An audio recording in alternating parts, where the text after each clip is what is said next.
ಕ್ರಿಸ್ತನನ್ನು ಪ್ರತಿಫಲಿಸುವಂತೆ ನಿಮ್ಮ ಆತ್ಮಗಳನ್ನು ವಾಕ್ಯದಲ್ಲಿ ಬಲಪಡಿಸುವ ಅನುದಿನದ ಧ್ಯಾನ. ಇಂದಿನ ಧ್ಯಾನದ ಶೀರ್ಷಿಕೆ ಕೃತಜ್ಞತಾ ಸ್ತುತಿ ಸ್ತೋತ್ರಗಳನ್ನು ಅರ್ಪಿಸಿರಿ. ಈ ದಿನದ ದೇವರ ವಾಕ್ಯ: ನಾನು ಸಂಕೀರ್ತಿಸುತ್ತಾ ದೇವರ ನಾಮವನ್ನು ಕೊಂಡಾಡುವೆನು, ಕೃತಜ್ಞತಾ ಸ್ತುತಿಯಿಂದ ಘನಪಡಿಸುವೆನು. ಕೀರ್ತನೆಗಳು 69ನೇ ಅಧ್ಯಾಯ 30ನೇ ವಚನ. ಧ್ವನಿ ಎಂಬುದು ಅದ್ಭುತವಾದ ಸಾಧನವಾಗಿದೆ. ಅದು ಅದ್ಭುತವಾದ ಆಶೀರ್ವಾದವಾಗಿದೆ. ಅದನ್ನು ಸಂಪೂರ್ಣವಾಗಿ ಕ್ರಿಸ್ತನ ಕೆಲಸಕ್ಕಾಗಿ ಬಳಸೋಣ. ಪರಲೋಕಕ್ಕೆ ಹೋಗುವ ದಾರಿಯ ಕಠಿಣತೆಯ ಬಗ್ಗೆ ದೂರು ಹೇಳುತ್ತಾ ಸೈತಾನನನ್ನು ಸ್ತುತಿಸುವುದು ಬೇಡ. ದೇವರಿಗೆ ಕಾಣಿಕೆಗಳನ್ನು ಅರ್ಪಿಸುವ ಮೂಲಕ, ಆತನ ಒಳ್ಳೆಯತನದ ಬಗ್ಗೆ ಮಾತನಾಡುವ ಮೂಲಕ ಮತ್ತು ಆತನ ಶಕ್ತಿಯನ್ನು ಹೇಳುವ ಮೂಲಕ ಧರ್ಮ ಮತ್ತು ಕ್ರಿಸ್ತನಲ್ಲಿರುವ ಸೌಂದರ್ಯದ ಜೀವಂತ ಮಾದರಿಯನ್ನು ಲೋಕಕ್ಕೆ ತೋರಿಸಿಕೊಡುವ ಮೂಲಕ ದೇವರನ್ನು ಸ್ತುತಿಸೋಣ. ನೀವು ಗುಣಗುವುದಕ್ಕೆ ಒಲವು ತೋರಿದಾಗಲೇ, ಅದಕ್ಕೆ ಉಸಿರು ಕೊಡುವುದಕ್ಕಿಂತ ಮುಂಚೆಯೇ ಅದು ಮರಣ ಹೊಂದಲಿ. ಮತ್ತು ನಿಮ್ಮ ಧ್ವನಿ ಮತ್ತು ನಾಲಿಗೆಯು ಶಿಕ್ಷಣಕ್ಕೊಳಪಡಲಿ. ನಂತರ ಬೆಳಿಗ್ಗೆ ನಿಮ್ಮ ಕಣ್ಣನ್ನು ನೀವು ತೆರೆದೊಡನೆ, ನಾನು ದೇವರನ್ನು ಸ್ತುತಿಸುತ್ತೇನೆ, ರಾತ್ರಿಯೆಲ್ಲ ದೇವರು ನನ್ನನ್ನು ಕಾಪಾಡಿದ್ದಾನೆ, ನನ್ನ ಹೃದಯದಲ್ಲಿರುವ ಶಾಂತಿಗಾಗಿ ಕ್ರಿಸ್ತನೇ ನಿನಗೆ ಸ್ತೋತ್ರ ಎಂದು ನೀವು ಮೊದಲು ಪ್ರಾರ್ಥಿಸುತ್ತೀರಿ. ಆದರಣೆಯನ್ನು ನೀಡುವ ಸಹಾಯಕನನ್ನು ನೀಡುತ್ತೇನೆ ಎಂದು ಕ್ರಿಸ್ತನು ಹೇಳಿದ್ದನು. ಸಹಾಯಕನು ಎಂದರೆ ಏನು?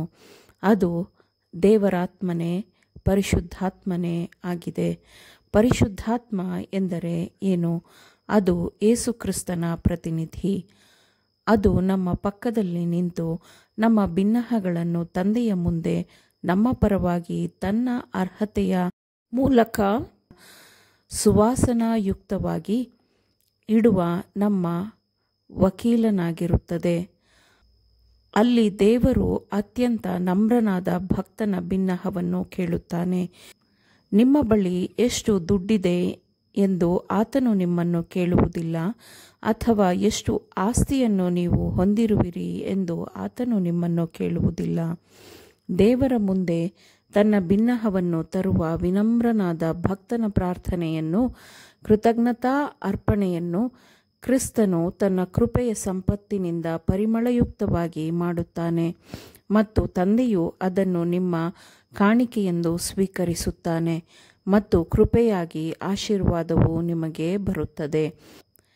ನೀವು ಸ್ತುತಿ ಕಾಣಿಕೆಗಳನ್ನು ಅರ್ಪಿಸುವಾಗ ದೇವರು ಮಹಿಮೆಗೊಳ್ಳುತ್ತಾನೆ ಮತ್ತು ಆತನು ನಿಮಗೆ ಇನ್ನೂ ಹೆಚ್ಚು ಕೊಡುತ್ತಾನೆ. ನೀವು ಸ್ತುತಿ ಸ್ತೋತ್ರಗಳನ್ನು ದೇವರಿಗೆ ಅರ್ಪಿಸುವಾಗ ಆತನು ನಿಮಗೆ ಹೆಚ್ಚಿನ ಸಂತೋಷವನ್ನು ಕೊಡುತ್ತಾನೆ. ದೇವರಿಂದ ನಮಗೆ ಹರಿಯುವ ಆಶೀರ್ವಾದಗಳಾಗಿ ನಾವು ಆತನನ್ನು ಸ್ತುತಿಸಲು ಕಲಿಯುತ್ತೇವೆ. ನಾವು ಈ ಕ್ಷಣದಿಂದಲೇ ನಮ್ಮ ಪುಟಗಳನ್ನು ತಿರುಗಿಸಿ ನಮ್ಮ ಗುಣಗಾಟ, ದೂರು ಮತ್ತು ತಪ್ಪು ಹುಡುಕುವಿಕೆಯನ್ನು ಮರೆಯಲು ಪ್ರಾರಂಭಿಸಬೇಕಲ್ಲವೇ? ನಾಲಿಗೆಯನ್ನು ವಿನಯಶೀಲ ಮಾತುಗಳಿಗೂ, ಪ್ರೀತಿಯ ಮಾತುಗಳಿಗೂ, ಕರುಣೆಯ ಮಾತುಗಳಿಗೂ, ದೇವರ ಮಕ್ಕಳಾಗಿರುವ ನಾವು ಒಬ್ಬರಿಗೊಬ್ಬರು ಕೋಮಲವಾದ ಮಾತುಗಳನ್ನಾಡುವಂತೆ ನಮ್ಮ ನಾಲಿಗೆಯನ್ನು ಶಿಕ್ಷಣಕ್ಕೊಳಪಡಿಸಲು ಪ್ರಾರಂಭಿಸಬೇಕಲ್ಲವೇ? ನಮ್ಮ ಫಲಗಳ ಮೂಲಕ ಕ್ರಿಸ್ತನು ಆತ್ಮದಲ್ಲಿ ರೂಪುಗೊಂಡಿರುವುದನ್ನು, ಆತನ ಮಹಿಮಾಪೂರ್ಣ ಭರವಸೆಯ ಮಾತುಗಳನ್ನು ಪ್ರಕಟಪಡಿಸೋಣ. ಹೀಗೆ ನಾವು ಲೋಕಕ್ಕೆ ಮರಣವನ್ನು ಜಯಿಸಿ ಎದ್ದ ಜೀವವುಳ್ಳ ರಕ್ಷಕನನ್ನು ಸಾಬೀತುಪಡಿಸಬಹುದು. ಅವನು ಪುನರುತ್ಥಾನಗೊಂಡು ಎದ್ದನು. ಸಮಾಧಿಯೆಂಬ ಬೇಡಿಯನ್ನು ಅವನು ಮುರಿದು ಹಾಕಿದನು. ಯೋಸೇಫನ ಬಿರುಕುಬಿಟ್ಟ ಸಮಾಧಿಯ ಮುಂದೆ ನಿಂತು, ನಾನೇ ಪುನರುತ್ಥಾನವೂ ಜೀವವೂ ಆಗಿದ್ದೇನೆ ಎಂದು ಜಯದಲ್ಲಿ ಆತನು ಸಂತೋಷಿಸುತ್ತಾನೆ. ಪುನರುತ್ಥಾನವೂ ಜೀವವೂ ಆಗಿರುವ ಆತನನ್ನು ನಾನು ಸ್ತುತಿಸುತ್ತೇನೆ. ನಿಮಗೆ ಜೀವವುಳ್ಳ ರಕ್ಷಕನಿದ್ದಾನೆ. ಹಾಗಾದರೆ ನಿಮ್ಮ ಅಸಹಾಯಕ ಆತ್ಮಗಳನ್ನು ಯೇಸುಕ್ರಿಸ್ತನ ಮೇಲೆ ತೂಗು ಹಾಕಿರಿ, ಬಳ್ಳಿಯಲ್ಲಿ ನೆಲೆಗೊಳ್ಳಿರಿ, ಆತನ ಮಹಿಮೆಗಾಗಿ ಫಲ ಕೊಡಿರಿ ಮತ್ತು ಆತನ ಸಂತೋಷವು ನಿಮ್ಮಲ್ಲಿ ನೆಲೆಸುತ್ತದೆ. ನಿಮ್ಮ ಸಂತೋಷವು ಪೂರ್ಣವಾಗಿರುತ್ತದೆ. ದೇವರ ಪರಿಶುದ್ಧಾತ್ಮನು ಹೃದಯವನ್ನು ಪ್ರಭಾವಕ್ಕೊಳಪಡಿಸಲಿ ಮತ್ತು ಗುಣಸ್ವಭಾವವು ಯೇಸುಕ್ರಿಸ್ತನ ಸುಂದರತೆಯನ್ನು ಪ್ರಕಟಪಡಿಸಲಿ, ಯಾಕೆಂದರೆ ನೀವು ಆತನ ಪ್ರತಿನಿಧಿಗಳಾಗಿದ್ದೀರಿ. ಆಮೇನ್. ದೇವರ ವಾಕ್ಯಗಳನ್ನು ಶ್ರದ್ಧೆಯಿಂದ ಆಲಿಸುವವರು ಮಾತ್ರವೇ ಆಗಿರದೆ ಪಾಲಿಸುವವರು ಆಗಬೇಕೆಂದು ನಿಮ್ಮನ್ನು ಉತ್ತೇಜಿಸುತ್ತೇನೆ.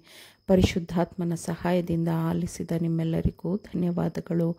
ಮತ್ತೆ ದೈನಂದಿನ ಧ್ಯಾನಕ್ಕಾಗಿ ನಾಳೆ ಸಂಧಿಸೋಣ. ಆಮೇನ್.